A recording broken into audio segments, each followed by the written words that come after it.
So wow, we're getting close to the end of this year's challenge. Um, and we're here today.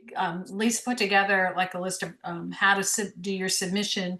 And so emailed that out to everybody who was already signed up for the challenge today. But we thought we could take a chance to not only go over that, but then people could kind of talk about, the status of their projects and anything that, any questions they might have as we get closer to the um, fall festival. So um, anyway, okay. Um, Let me share my screen.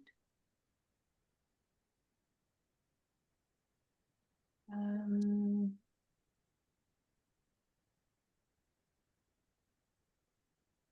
Oops, there it is. Can you all see that?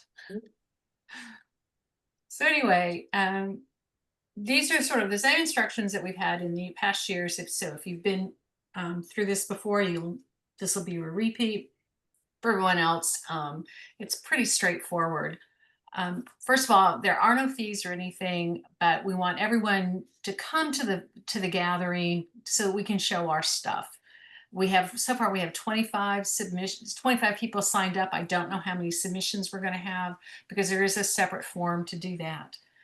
Obviously, as Margaret, talk to Jennifer, talk to your friends. Everyone's is welcome. And even if it's this late, if people have made something this year that they would like to share, we'd love to see it.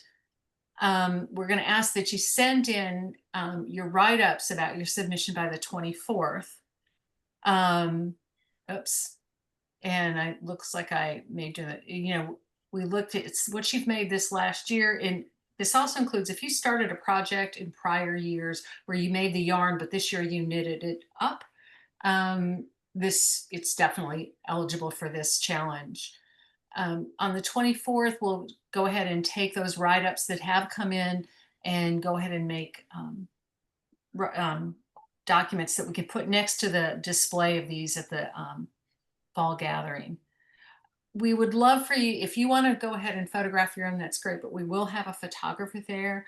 Lisa's husband, Bill, has done a great job in the past and he's willing to do it again this year. So if you don't get an opportunity to photograph your piece, you will have another chance once we get to the gathering. And please note that when you do a submission, we will use it in social media and we're hopefully going to do a printed catalog this year and we'll use it for promotion. So just want to make sure that you're aware of that. Sorry, I'm just really kind of spacey on that one today. And then also, so how to submit your artwork. There is a link in this document that I sent out to you today. And I'm going to open it here so you can see that it's just your email, name, the usual, which stream you're in, what you used, your artist statement, and a little bio of yourself. Doesn't have to be long, maybe a sentence or two, and then just whether or not you'll be at the gathering. And here's a place where you can add a file and submit your project.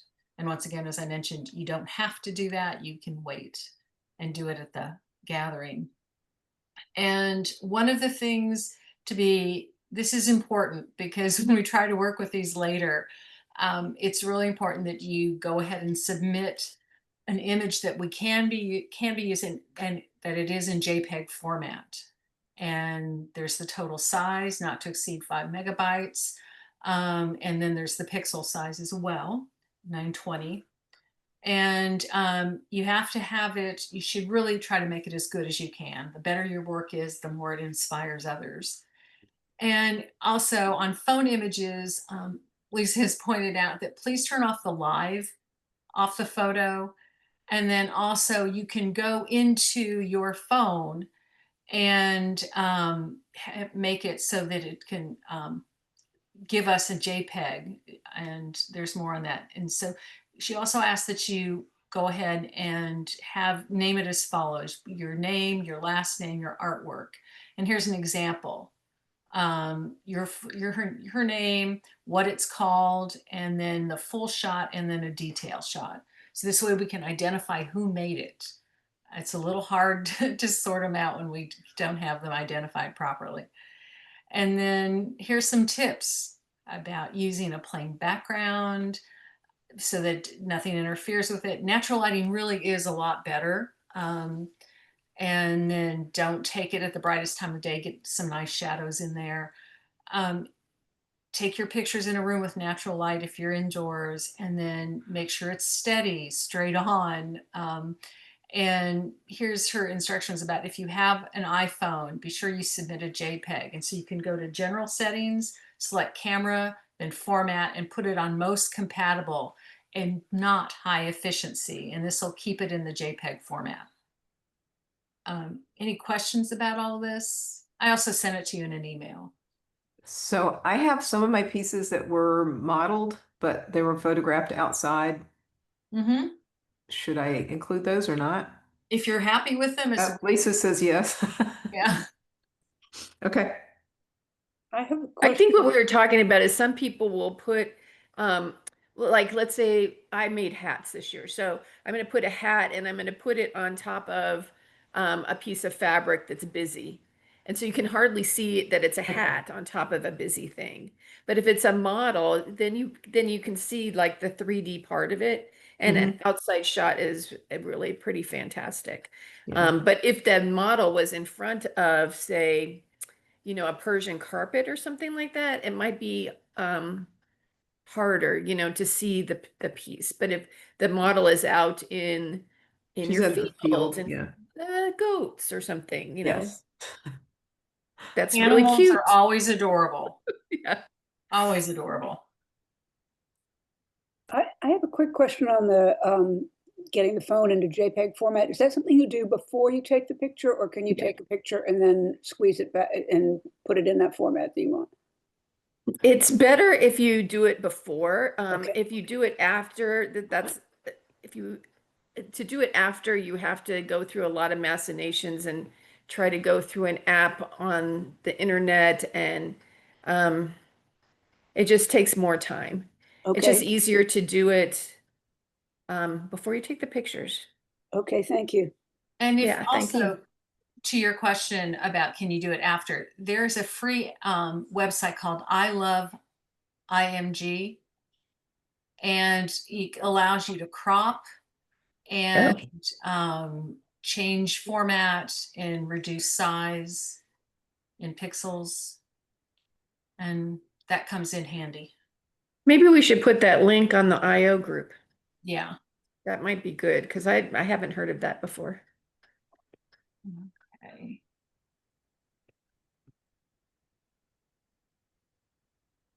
Sorry, I hit the wrong button. I'm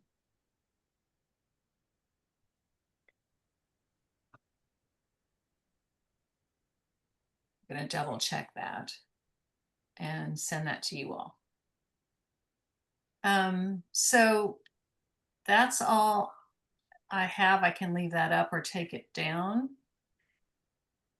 And so that's it for technicalities today, but if you'd we'd love to hear what you've been making and what you think your progress is. And if you need help with anything at this stage. Everybody good? Yeah. Hey, do you guys hear me? Yeah. I'm Kyle. If I haven't met you guys, Mhm. I'm looking to pleasure being here. I'm looking to make a clothing brand that leverages fibers all from this region. And so I submitted a little bit of an example. I believe I can share that here with you. Okay. You guys should have Photoshop active. Do you see this shirt? Yes. Mhm. Cool. Yeah, so this year I've just been digging into how in the world do I make this happen? How do I make cloth? And as I'm sure y'all are aware, the journey has had lots of ups and downs. It's not a straightforward process. But I wanted to create. I began with the idea of just I want to screen print something that's indicative of this region. and really represents the men and women that work our farms and our waters in this watershed and along the Chesapeake Bay across any of the 6 states that share it. Mhm. And as I started that process, I started pulling this kind of brand concepts together that I'm calling South River Mercantile right now. And I quickly realized that the material that I print this on is more important than the brand itself. It's a fundamental part of what I want to do here, which is really just create. I got to start somewhere, and I love the idea of wearing your brand and representing your region, and that's hence why it says Chesapeake. And I've been using this kind of Sailor Jerry inspired stuff, like tattoo inspired graphics. It's extremely flexible. I can apply that to many different designs. But the supply chain was an issue. Finding heavyweight cotton or whatever. I'm open to all materials. Obviously, I want to support things within our region, within this watershed. So that's we have options there, but hard to beat cotton when it comes to something that's extremely soft and feels great against your skin. I was at where was I? Painted Sky last week, speaking with Mitchell, the alpaca farmer. I'm really trying to figure out how, can I integrate alpaca into this? And I've done that for the past couple of months with various folks. I've connected with Dave and Heidi from Tuscarora, thanks to Mary and your recommendation at the Sheep and Wool Festival that I helped out with for a day. And they seem like a wonderful, wonderful connection and who have some experience in this as well. So I can't wait they're busy right now until the first of the new year. But I can't wait to go there and start to understand their operation. But yeah, it was, I quickly realized, okay, what if, my goal, my first and foremost, my number one goal is to create something that feels comfortable and starts to put more money back into the hands of the people who kind of grow, farm, and work this region. Um, and so that's what I care about most. It's more of a passion project, a hobby, I think, like most of us are doing. And really, I just want to see how I can, what blends will work together, what's realistic, considering the kind of factories infrastructure that we may or may not have in this region, just to ultimately be able to kind of cut this garment out and wear it. That's kind of very entry level beginning point for me. And I'd like to turn this into something more, whether that's bandanas, towels, linens, kitchen towels. I'm open to all those things if I can find a way to make this work. But this is just kind of an idea of where I'd like to begin. So I wanted to bring this up to you guys because you have a wealth of knowledge in this scene, and I'm only starting to scratch the surface. And boy, is it a deep pool. I don't know if I can pull this together by the 24th. I've just started obviously, reading these emails now. As far as the submission, it takes time for these things, but I might be able to get some cloth from a local grower, someone who has a mill or something that can actually turn fiber into cloth, and I might be able to cut this myself, stitch it up, screen print on it like I'd like to by the 20th. The actual, or this is it November 2nd is the actual show. Right. I could probably make that happen if I needed to. If that would be helpful to start to get people to see what's happening here and attract more ideas. But yeah, I just wanted to run this by you guys and just kind of show you where I'm at and what I'm trying to do. And I welcome and encourage all advice and direction on this journey of mine.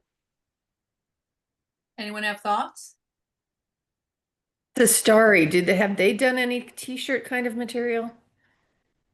Well, I missed the first part of that. What about Sistari? No. I know that they've done a heavier cotton, but I don't know if they've done anything that's like a t-shirt or a knit of any kind. And they're in Virginia, right? Right. Yes. They're in Churchill. Yeah. Cestari, I think. Mhm. CSCAR. I've never They heard of them. they were producing like a kind of heavy cotton duck, but I don't even know if they're producing that right now. They Yeah, I have I don't don't know think what so. the, but it might be worth a conversation. Definitely Yeah. right. They have the milling, they have capacity to do some of that milling, so. I don't think so. I think they were contracting it out, and I think For they've had some financial challenges, and I think they've backed off of that. okay. So, but Another thing to think about is in North Carolina, which comes a little, if once you're out of Pennsylvania, North Carolina, there's local cloth and the Piedmont Fiber Shed, and they're starting to do a weaving maker space for small production. So they might be worth reaching out to. That I'm pretty sure that's as close as you're going to get to fabric making. Well, Um, especially with cotton, because it's gonna Yeah. it's gonna have to probably be Lower Virginia or the Carolinas. So, Mhm. Or even connecting with, what about Yeah. connecting with the Arcadiana people? oh yeah, brown cotton, that's true. Indiana Fiber Shed has a brown natural cotton project. And another person you may want to reach out to, it's Maine, but it's American Roots, who there's a book written about them called Making It in America, where they decided they were going to try to make sweatshirts made Uh-huh. completely from US materials. And Yep. tells a lot about how the journey is going to go. I Yeah. love that. Those are all. I mean, people have done this before, right? They've been in my shoes trying to figure this out. So that's Exactly. perfect. I'm really eager to talking with Cindy Connor as well. Mhm. I told her I'd read her book first and I would understand this a little bit more, but obviously an incredible resource as well. And I think in her book, I want to say she recommended a woman by the name of Susan Fox. Sally. Dolly Fox. Dolly? Sally. Sally. Sally. I knew it was an S. Yeah. So Yeah. Sally Fox seems to have extensive experience hybridizing different cottons as well, which I think Yeah, would she's in probably be a play. California, Is she? and her company is Oh. Vresis, VRESIS, and Yep. she's on Instagram either as Sally that or Fox. as her own name. I'm lucky enough to have some of her green and brown cotton. I haven't spun it yet, but I do have it. Me too. Yes. Her farm, Viriditas, certified organic and biodynamic. Yep. Yes, she spent a lot of time figuring out the colors. Yeah. Yeah, she's been in, they've driven her Reese's. out of business 3 or 4 times, but she keeps persevering and coming back. The white Who has fiber, the white cotton farmers do not like her at all oh because they don't want her pollen in their white cotton. It's a very really interesting story. interesting. She's an interesting woman. Yeah, no, I'm and you can she accepts payment for a half hour of her time as well. Oh, She like for a half an hour, it's like $150 to just get her full attention, which I'll that's cool. absolutely be doing. I'm gonna I have cotton in my backyard right now. I have 3 varieties growing. So far red foliate that I bought at the Stephen Wool Festival as small plantings. So far red foliated has done a really, really nice job. Peruvian and Spinner's Ivory, beautiful plants. The Peruvian cotton is about 9 feet tall. Oh gosh. It's incredible, but it's I mean, I also add, I supplement the soil with all kinds of stuff as well. So maybe that helps, but it still hasn't produced, bulbs yet. It's still flowering. And that makes me, wonder if that's the right plant for my region of Annapolis, Maryland. How early did you put it in? When was the Sheep and Wool Festival? May. May.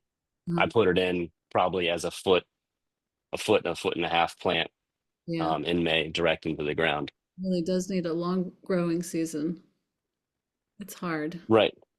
And I think each type is different. It is, yeah. And so I think cotton would have to inevitably be a main fiber used here, just because it's to the skin.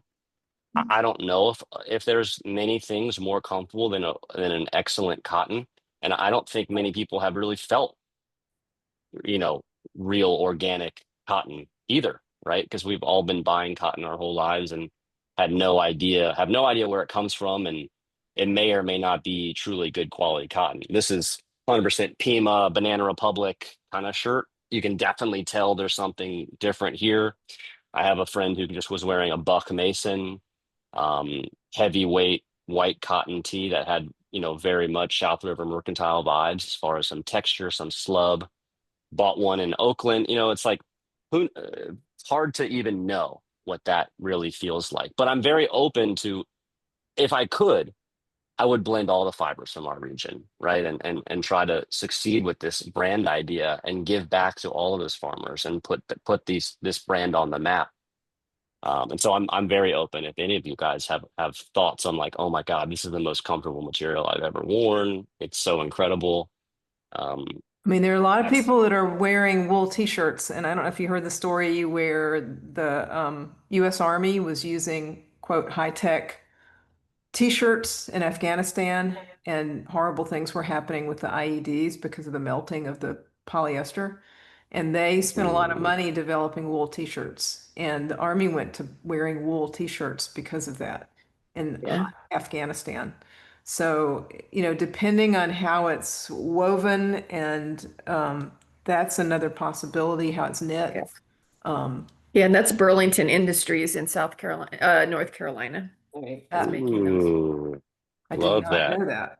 Right. Yeah. Didn't the military pass a bill where, like back in the 40s, where all military garments had to be produced locally? Yeah, and that's the Yeah. only thing that's keeping that Burlington Industries alive is that It's a government contract. contract.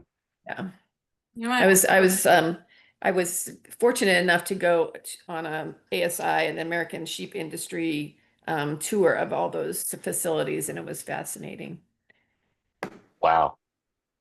Yeah, I'd be very interested to see. Well, and so at our gathering, we're going to have the panel discussion, and it's about sustainable clothing. And two of the people, so tell me if I'm wrong, Susie. So two of the people are professors, Yes. local professors, right, that are teaching sustainable textiles.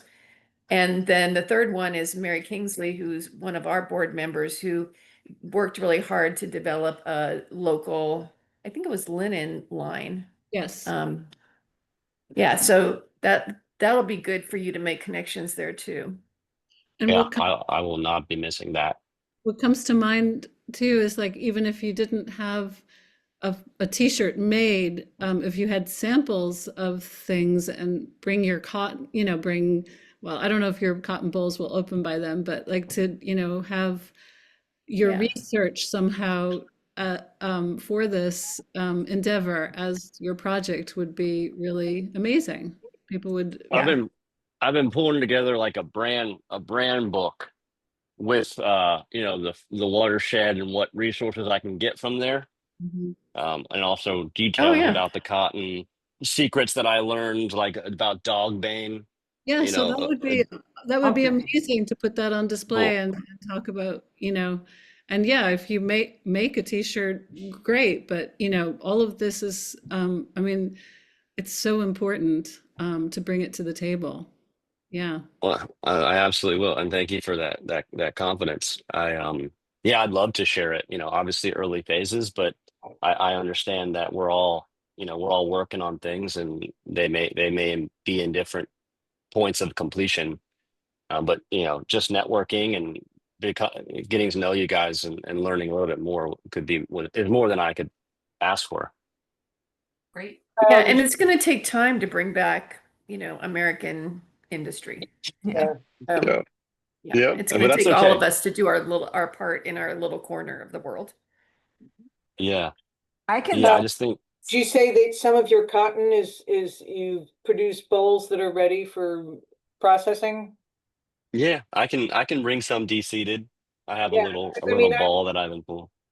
Along with trying to step up my game with spinning and learning to spin flax, my next thing is cotton. And I bought some organic cotton from Peru. My sister needed to fill out her order from the spinnery store.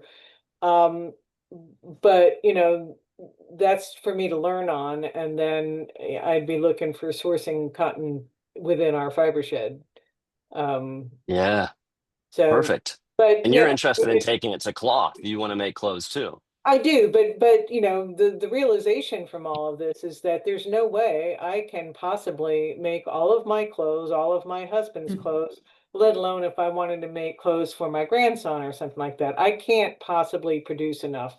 There's a reason why we're not stuck in the 17th and 18th century methods of doing all these things. It's great that we know it and that we can do it, but I am really excited about hearing of, you know, trying to bring back the mills and the industries that can create clothing, if not as cheap, at least as quickly as the standard fast fashion does, but also sustainably. So like, I'm not interested in dyed clothes anymore. It's, you know, my dyed clothes all come from the thrift shop. That's just where I am. And unless I Hmm. find somebody who wants to do the natural dyeing, right? So yeah, knowing that I could go get t-shirts for my husband, who goes through them like they're air, um, Right. and knowing that I can get them and that it was all sourced locally would make me ecstatic. Mhm. So Yeah, and I think you're not alone there. I think a lot of people, especially in recent movements, are starting to kind of ask those questions. Why don't I know what's in this shirt? And also, like, why can't we get it locally? Why can't we support the people? Like, this country has all of the land that it needs to be able to do this. What went wrong? What happened there? And I think it's part of it is an education effort too. I think people need to know about this stuff. well, Um, I'm compiling a list of books that I've been sort of gorging on that go into all of that, Kyle, as to how we got to the place where there are no flax mills in the US Yes. and virtually no wool mills, right? There's a long storied history about that. So Yeah, I'll read them if yeah. you send them my way. I'm working on Cindy's book, and I'm also reading To Die For right now. I don't know if you guys Yeah. have There- that. There's others, which I will say, by the way, I'm sorry I didn't get to join the conversation about Victoria Finley's book on color, but since I couldn't find the audio book of that, I've read it, but it's been a while. I read her book on fabric, and I recommend that, highly recommend it to everybody. So Victoria Finley. Finley, Awesome. Yeah. Finlay. There Finley. are several others in that genre, but her That's writing great. is superb as far as I'm concerned. That's great. They're not exactly easy books to find unless you know the author and the book title. Like, yeah, I've Yeah. gone in lots of bookstores asking, "Hey, I'm looking for, more knowledge on how to convert fiber into cloth," and that's a big, black hole for most literature stores. Well, thank you. Just one Yeah, I'll piece do it. of advice is get your list and then go to secondhand bookstores, because a lot of these are older or not, they weren't published this Yeah, year, and very often you can find them there in good condition for much less price than, again, I've been able to don't find order Amazon, go to your local secondhand bookstore. I've been able to find all of them at the library. Great. oh, Everything on this reading list. I've audiobooks. That's what I do when I'm spinning, is I'm listening to audiobooks. So perfect. I like thin Perfect. books so Good. that I can mark them up and underline important sections, but I know what you mean. Yeah, me too. I like to write in my books. So here's a couple of other things you can look at. There is a company called Houston Textiles. Sadly, they're out of business, and I don't Is know it if can is talk. it HUSTON? Yep.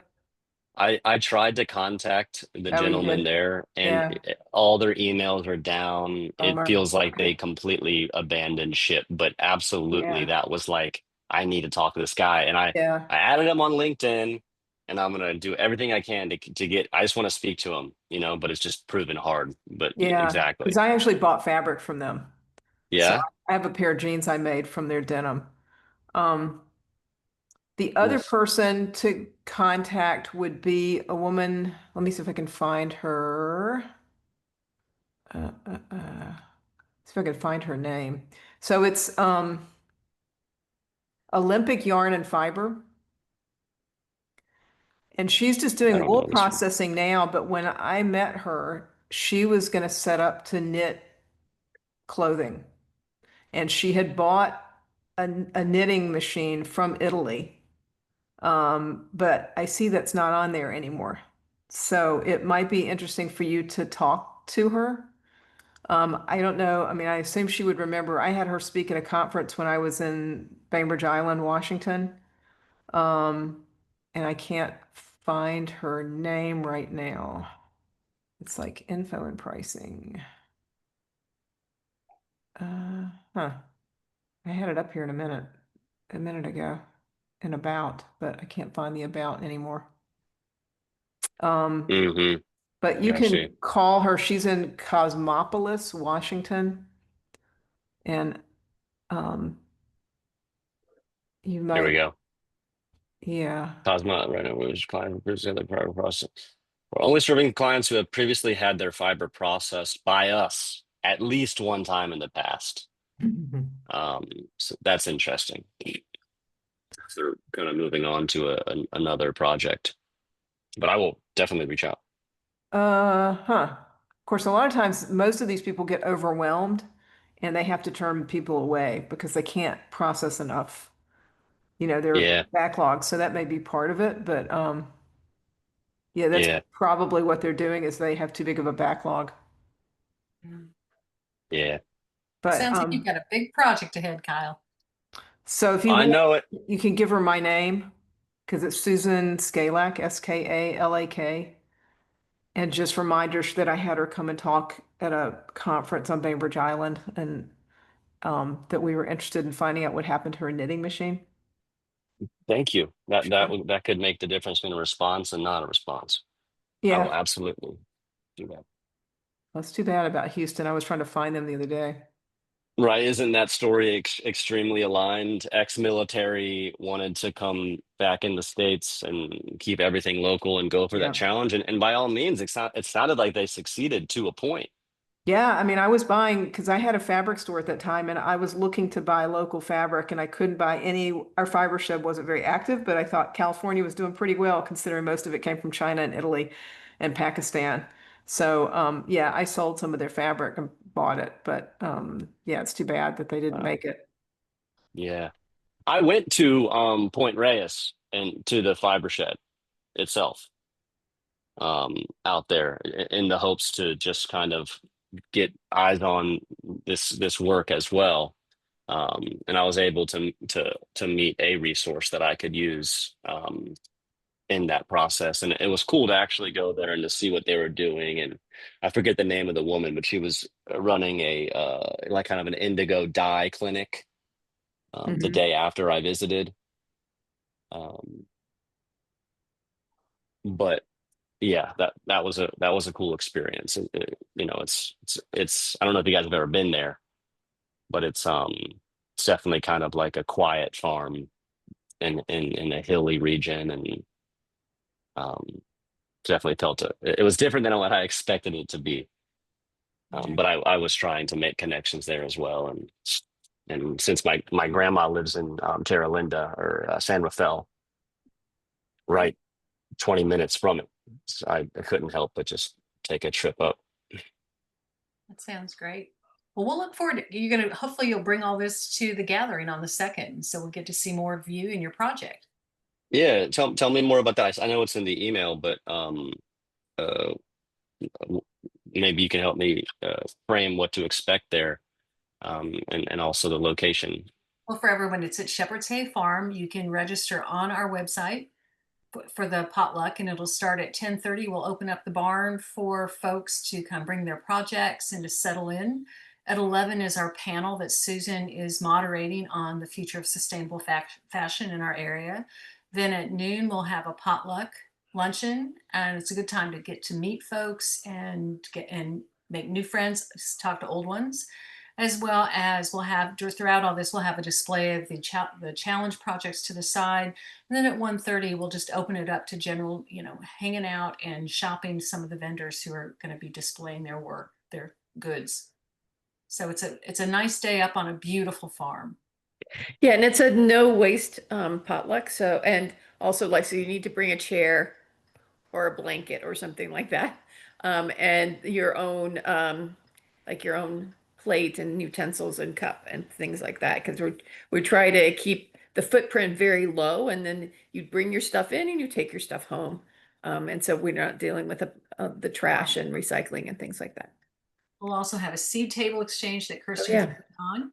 So another way, if you all need seeds or want to bring some that you want to share from your dye plants or, fiber plants. Your cotton, if you have those cotton, seeds. flax. I was gonna say, Kyle, where do you live? Annapolis. Okay. I live Not that far. on a southern finger on the South River here. I was just looking up in the maps. It looks like it's about an hour and 10 minutes to that farm. I mean, I'm curious because it's possible if I'm in northern Montgomery County, and if you're able to grow cotton there, I'm curious whether or not I'd be able to successfully grow it here. So I'd be interested in some seeds, maybe. I know it's a very thirsty plant. I think it wants a lot of water, but and Lisa and Marion, I signed up to help set up for the picnic. What time would you want me there at Shepherd's Hay? We arrive at 9. Okay. Okay. And we are in a back part of the farm. So we're not going, the usual driveway is not where we're gonna be. Oh. So I don't know if you came last year. So I you did know in the same that barn. we have signs Yes. up on where you're supposed to turn in. We have like yellow flags and the signs up on where you're Love a supposed to sign. turn, and you go down the long driveway Right. to get back to that big barn structure in the back. And I cannot remember the name of the proprietors of Shepherd's Hay. Are they likely to be Lee there? Langstaff will be there. Okay. She's the farm manager. Her That's brother good. and sister-in-law own the They farm. have a particular ewe whose fleece I want. Okay, well, you can talk to Lee about that. I got to Um, some with Maggie Casey, and I was like, I'm gonna beat Maggie to it next year as soon as they share Well, that. oh, man, that's a hard one to beat, but she'll have things for sale. Yeah. You should get Okay. in touch with her if you. Yeah. Yeah, but yeah, I think she shears pretty close to Maryland Sheep and Wool. She probably Yeah, because they in take March or price something every like year that. with their You have mixed to breed sheep, put your name in. I don't know if she takes names and does that. So we'll have to. Well, You she have did to with ask. Maggie, so we'll see. We'll see, but it's just a stunning natural color that and a mixed breed Romney. It was just a delight to spin, and it's like I want more of that. So Yeah. What other projects are happening? Mary Lou, how about you? Oh, well, Yeah. What are you making this year? You always make such interesting projects. after Kyle's big plan, well, two things. I'm doing something I loathe, which is sewing buttons on a shirt that was a white work shirt that ended up, I don't know if you can see, this ended up being an interesting thing with madder and indigo dye with two different Oh. versions and squishing it around because it's very hard to dye a big piece and get a nice even thing. So I thought I'm going to go with uneven. So I'm now putting on lots of antique buttons. The thing I'd really like for those of us to do botanical dye is this was ultimately going to be a cowl, but it didn't sort of, the gauge was off, and Marion suggested that I make it into like a little purse. So I'm doing, an I-cord, but for people who are interested in botanical dye, I think I've got, it's either 12 or 16 different dyes going on in this. So Wow. it just was just, a fun, it's like a catalog of local natural dyes and how they come out on wool.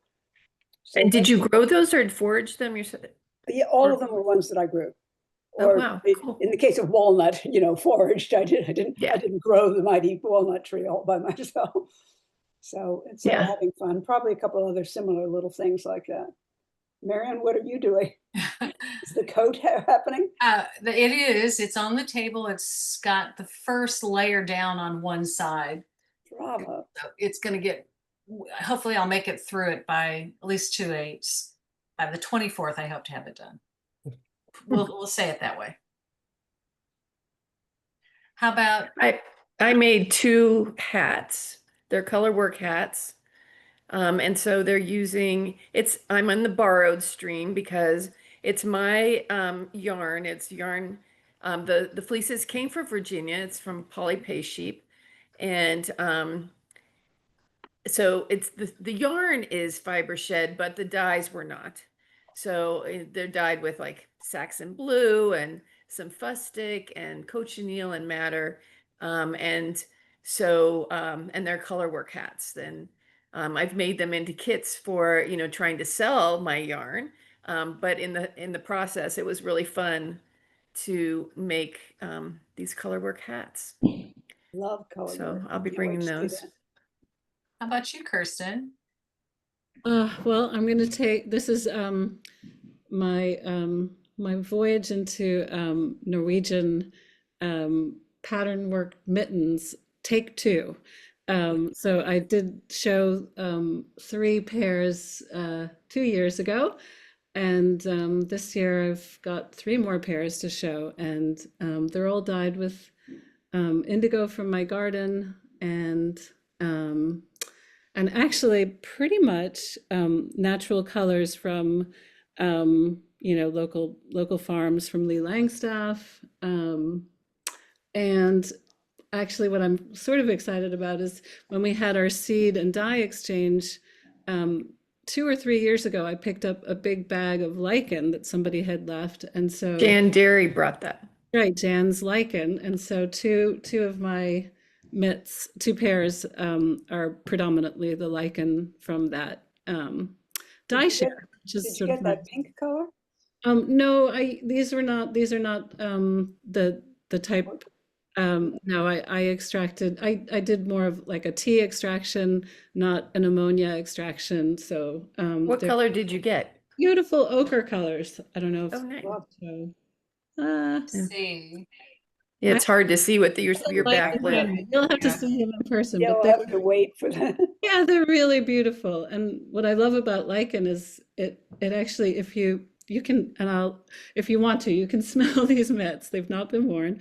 They smell like seawater because they're part algae, part fungi, part, it's just, they have an aroma. And Harris Tweed used to be famous for that because they did a lot of dyeing with lichens. And when the wool would get wet, it would have a very particular odor to it, which Yeah. I think is a beautiful sea smell. I love it. So anyway, yeah, so that's what I'm showing this year. Susan? I think what I'll do is bring this coat that I made. So that one is, it's all from, the wool's all from Fiber Shed. The gray is Gotland. The white is my Angora mixed with a Tunis from Maryland and a Romney from Maryland. And then the only thing that's borrowed, I mean, all my linings are borrowed because they're silk. And I don't know how many pieces you want, but I was thinking about bringing one of my Madder shawls. Oh, great. Right. So this one again, I have the silk lining, but it's dyed with madder, which is also borrowed. So the dyes are borrowed, but this is Beautiful. all my woolen Angora. Please bring that shawl. That's a beautiful depth of color. I'd like to see it in person. Thanks, sure. Great. Well, don't forget to fill out the forms. Yeah. You can Yeah, see what got you're it. going to bring. And hopefully we're coming up on the hour here. So Marion, do you think we'll do like the fashion show like we've done before, or just have a display? it's going to depend. If we have all 25 people show up and bring their things, yes. If not, we may just do a display. And people could stand by their things and Or talk wear about them. Yeah. And, well, we will Might take be time to that might be celebrate just and as enjoy interesting. them. Okay. Other thoughts, questions, concerns, ideas? Nope, just bring what you have, even if it misses the deadline. And- We're kind of we want to include everybody in the circle. Remember, it's about being at the table. And I'm assuming I can bring friends from the Potomac Fiber Arts Guild. Absolutely. Not yet joined the Fiber Shed. I've been really talking that up and trying to get them, including so Kirsten and anybody else who likes to make indigo dye pots. Our member meeting this last weekend was all about Sashiko stitching, and of course what everybody loved was the indigo linen. And so now everybody's going, well, how can we learn how to make indigo? And I'm like, join the Fiber Shed. We do die-ins every once in a while. So I think there would be, and I know the Fiber Shed is coming to talk to the Potomac Fiber Arts Guild also, I think, in November, right? No, December. Better not be. Yeah, I believe Yeah, it got it's moved to November. January. If If we've it's got- November, Yeah. Jason and I are gonna panic right now. Don't Yeah, give us a it's- heart attack. We Right. think it's No. February. Yeah, I can look it up if you Okay. need. Right. And don't forget that the fall gathering is open to anyone. It's not just members of the Fiber Shed. It's not just Sustainable Cloth. It's to Bring everyone. your friends. Bring everyone, because I think Bring it's your one a beautiful family. way to get to know local fiber and local farmers. Yeah. So don't hesitate to bring your friends. Sounds good. Well, on that note, everyone, I know everyone's got projects to work on, and I'll look forward to seeing, if you have any questions, just email us at chesapeakefibershed@gmail.com. Otherwise, we'll look forward to seeing you in November. Great. All right. Thanks. Bye. I'll see y'all guys. there. Bye. Or at Nice to meet y'all. Rhinebeck. Come and see us at Rhinebeck. Come if See you us at want. Rhinebeck. I will be there. Bye. Bye.